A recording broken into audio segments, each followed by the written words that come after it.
You replay the same moment again and again. You question what you said, what you did, what you should have done. Hours pass, yet nothing changes except the weight in your chest. If your mind feels like a loop you can't escape, this isn't a lack of intelligence. It's a lack of direction. And that's exactly where Stoic philosophy becomes powerful. Overthinking is not deep thinking. It feels productive, but it leads nowhere. It drains your energy, steals your focus, and keeps you stuck between decisions. The Stoics understood this long before modern psychology gave it a name. They didn't try to silence the mind. They trained it. The first Stoic principle you need to understand is simple.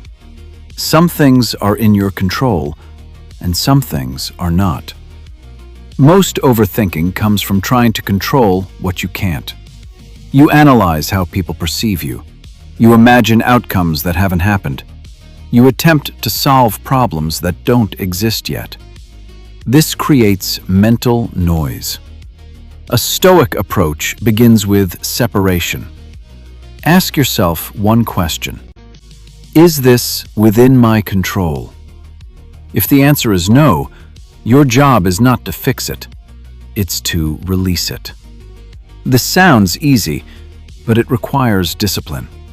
Your mind will resist because it's used to holding on to everything.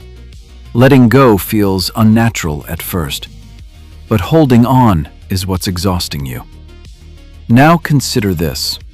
Your thoughts are not commands. They are suggestions. Overthinking happens when you treat every thought as important. The Stoics trained themselves to observe thoughts without immediately reacting to them. Instead of diving into every idea, they stepped back and evaluated it. When a thought appears, pause. Don't chase it. Don't fight it. Just observe it. Ask yourself, is this useful? Not emotional, not interesting, useful. If it doesn't lead to action or clarity, it's not worth your attention. Another reason overthinking takes over is the fear of making the wrong decision. You want certainty. You want guarantees. But the Stoics accepted something most people avoid. Uncertainty is part of life.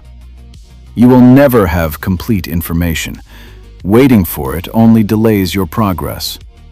Instead of asking, "What if this goes wrong?"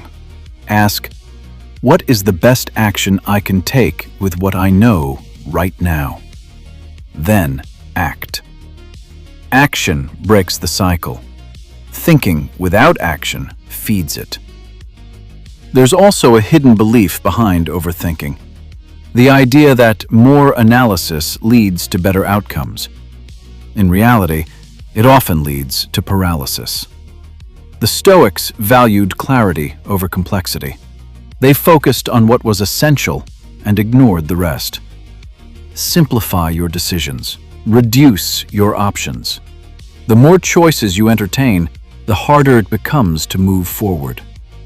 Clarity is not about knowing everything. It's about knowing what matters. Another Stoic technique is negative visualization. This might sound strange, but it's powerful. Instead of avoiding worst-case scenarios, imagine them briefly. Not to create fear, but to reduce it. When you face what you're afraid of mentally, it loses its intensity. Ask yourself, if the worst happens, can I handle it? Most of the time, the answer is yes. And once you realize that, the fear driving your overthinking begins to weaken. Your environment also plays a role.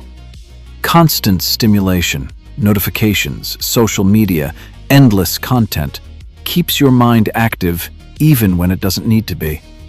The Stoics lived in a world without these distractions, but their principle still applies. Protect your attention. Create moments of silence. Step away from noise. Give your mind space to reset. Overthinking thrives in chaos and weakens in calm environments. Another key idea is acceptance. Not passive acceptance, but active acceptance. You accept reality as it is, not as you wish it to be. Resistance creates tension.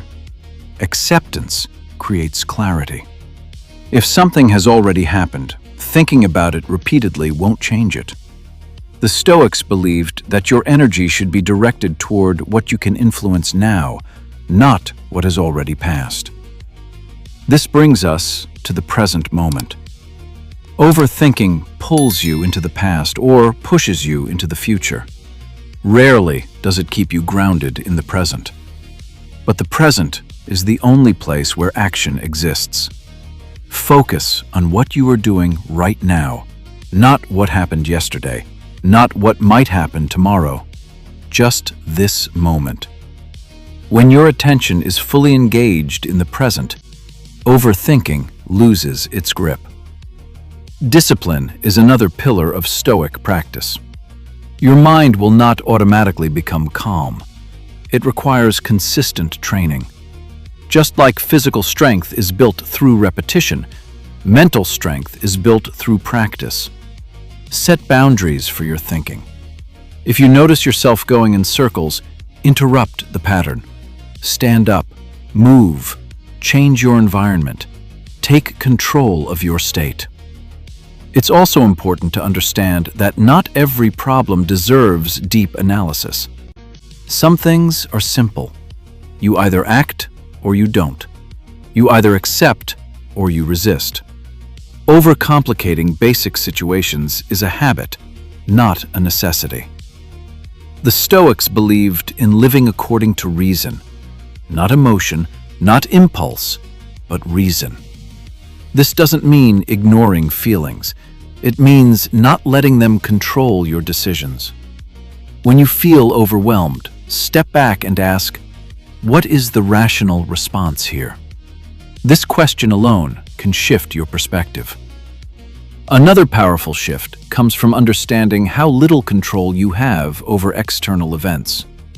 You can't control other people's opinions. You can't control every outcome. But you can control your response. And your response is where your power lies. When you stop trying to control everything, your mind becomes lighter. You no longer carry the burden of impossible expectations. You focus on what is yours to manage, your actions, your mindset, your choices. Overthinking often feels like responsibility, but it's actually avoidance. It keeps you busy, so you don't have to take action. Once you see this, it becomes easier to break the cycle. Replace overthinking with doing. Even small actions create momentum. Momentum creates clarity, and clarity reduces the need for excessive thinking. Finally, remember this. A calm mind is not a passive mind. It is a disciplined mind. It knows when to think and when to let go. It focuses on what matters and ignores what doesn't. You don't need to eliminate thoughts. You need to guide them. The Stoic way is not about perfection. It's about progress. Each time you choose action over hesitation, clarity over confusion, and control over chaos, you move closer to a stronger, more stable mindset. Overthinking doesn't disappear overnight, but with the right approach, it loses its power. And once it does, you realize something important. Peace was never outside of you. It was always a matter of control.